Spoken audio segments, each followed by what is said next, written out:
जब शिवजी विनती करके चले गए तब विभीषण जी प्रभु के पास आए और चरणों में सिर नवाकर कोमल वाणी से बोले, हे शारंग धनुष के धारण करने वाले प्रभु, मेरी विनती सुनिए। आपने कुल और सेना सहित रावण का वध किया, त्रिभुवन में आपका पवित्र यश फैलाया और मुझ दीन पापी बुद्धिहीन और जातिहीन पर बहुत प्रकार से कृपा की। अब हे प्रभु, इस दास के घर को पवित्र कीजिए और वहां चलकर स्नान कीजिए, जिससे युद्ध की थकावट दूर हो जाए। हे कृपालु, खजाना, महल और संपत्ति का निरीक्षण कर प्रसन्नता पूर्वक वानरों को दीजिए। हे नाथ, मुझे सब प्रकार से अपना लीजिए और फिर हे प्रभु, मुझे साथ लेकर अयोध्यापुरी को पधारिए। विभीषण जी के कोमल वचन सुनते ही दीन दयालु प्रभु के दोनों विशाल नेत्रों में प्रेमाश्रुओं का जल भर आया।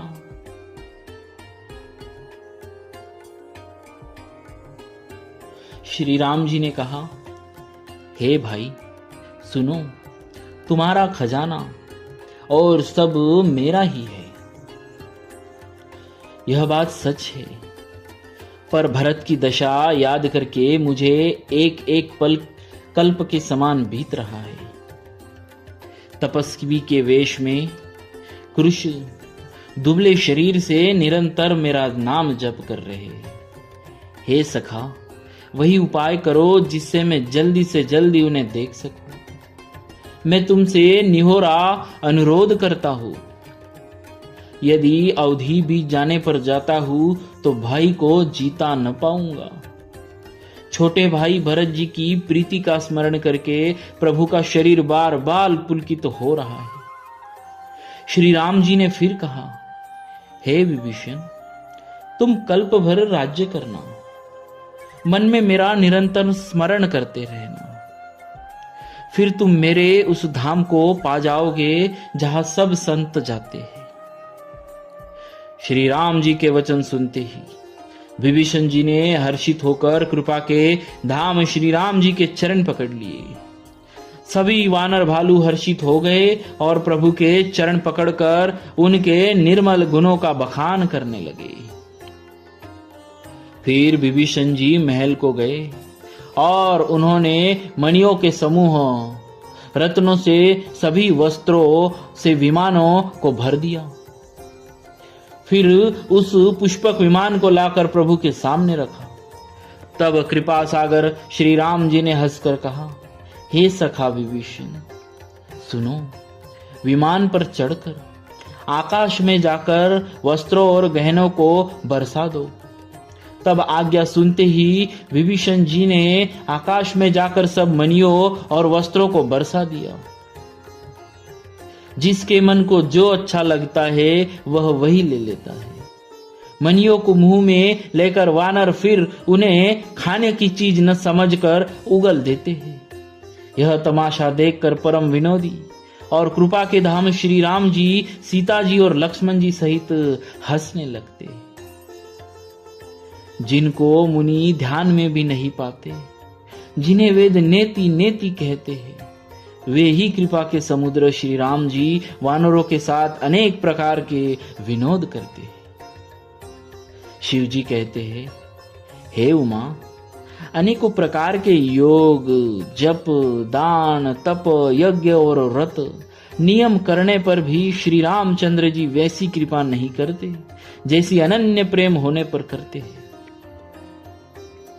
भालुओं के और वानरों ने कपड़े पहने, गहने पहने और उन्हें पहन पहन कर वे श्री रघुनाथ जी के पास आए।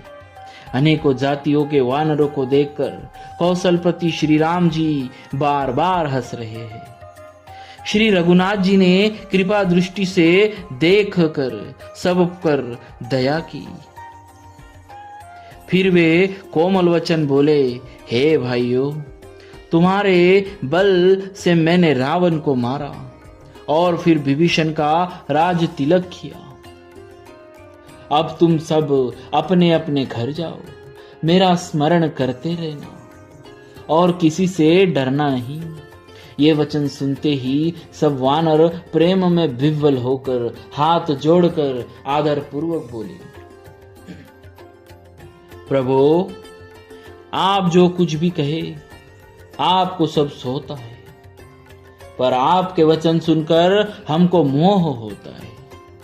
हे रघुनाथ जी, आप तीनों लोकों के ईश्वर हैं। हम वानरों को दीन जानकर ही आपने सनात कृतार्थ किया है। प्रभु के ऐसे वचन सुनकर हम लाज के मारे मरे जा रहे हैं। कहीं मच्छर भी गरुड़ का हित कर सकते हैं। श्री राम जी का रुख देखकर रीछ वानर प्रेम में मग्न हो गए। उनकी घर जाने की इच्छा नहीं है, परंतु प्रभु की प्रेरणा, प्रभु की आज्ञा से सब वानर भालू श्री राम जी के रूप को हृदय में रखकर और अनेकों प्रकार से विनती करके हर्ष और विषाद सहित घर को चले। वानर राज सुग्रीव, नील, ऋक्षराज जाम्बवान, अंगद, नल और हनुमान तथा विभीषण सहित जो बलवान वानर सेनापति है, वे कुछ कह नहीं सकते। प्रेमवश नेत्रों में जल भर भर कर नेत्रों का पलक मारना छोड़कर टकटकी लगाए सम्मुख होकर श्री राम जी की ओर देख रहे हैं। श्री रघुनाथ जी ने उनका अतिशय प्रेम देखकर सबको विमान पर चढ़ा लिया। तदनंतर मन ही मन विप्र चरणों में सिर नवाकर उत्तर दिशा की ओर विमान चलाया।